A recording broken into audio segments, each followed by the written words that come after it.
For this segment, we're in Souk, BC, to meet a woman who's a creator of all things Metis, which she also teaches to local children. This is the house of Joanna.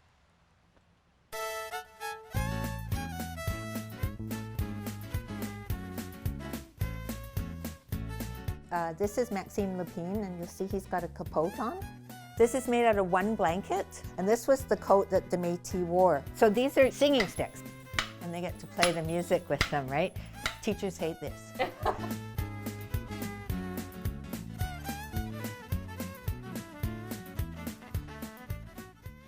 My mother died when she was 51. When I turned 51, I went to the doctor and he said, go home, make out your will, you'll be dead in 5 years.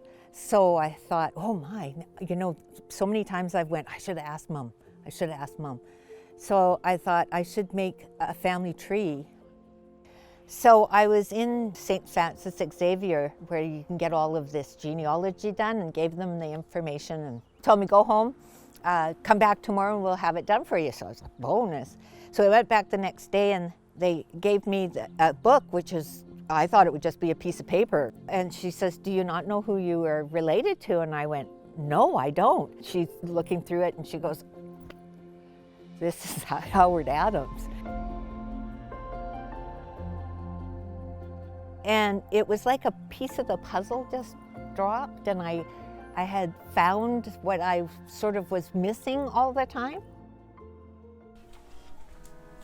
So it's called an honor shawl, right? And she's going to have that. And then I'm going to put some fur along here.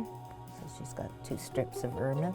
Wow. And then my husband, he made this for the boy that we're making. You made that? Yeah, isn't that fantastic? So this will go with her, the boy that goes with her. I want to talk a little bit about your career as well, because you have a really interesting career. So before you found out that you were Métis, you were a dressmaker, is that correct? Well, not a dressmaker, no. My mother had jacket and cresting factories. So we would make hockey team jackets, baseball jackets, police jackets, and then all of the uniforms and crests, every kind of crest that you could imagine, before the computer. So where you see all the embroidery crests nowadays, they're done on the computer. We did that all by hand.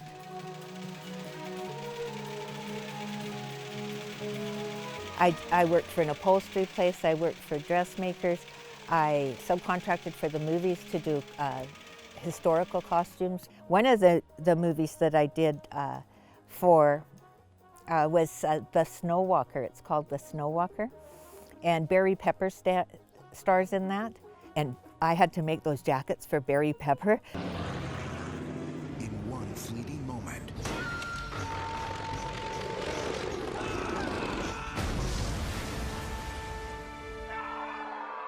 everything changed for ace pilot Charlie Halliday.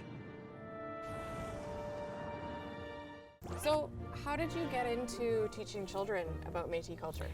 Well, one of the elders in the Métis Nation of Greater Victoria Board invited me to go in because I like to talk, and she asked me to come into the schools, right? So, and the children they're like sponges, but it's also fun to watch the teachers go, I didn't know that. And a lot of misconception about who the Métis are. A lot of people just think if you have a First Nations and a European ancestor that you're Métis, and I'm a Red River Métis. We are a culture that came from the Red River. Own language, Michif, own customs, own food, everything is brand new. So that's why we're one of the Indigenous people of Canada's, the First Nations, the Métis, and the Inuit. When you've got classes that you're showing the children these, what do you use them for? So this is Maxime Lepine, and he was a very important person in Red River resistance at Batoche also. He was actually Louis Riel's most trusted man. He said, I trust him more than the priests. So that was my great-great-grandfather, Maxime. And then this one represents my great-great-grandmother, Josephette. And she was on the battlefield of Batoche. And she would go out and get all of the, any kind of metal you could you could find and melt it down in the fire to make extra bullets, because the Métis had to fight with those kind of guns where the Canadians had a Gatling gun and they were firing 300 bullets a minute. Yeah. So we didn't have a chance, but we fought. Yes. And my relatives in Saskatchewan, they always say, we're so proud of you because you didn't have to say you were Métis.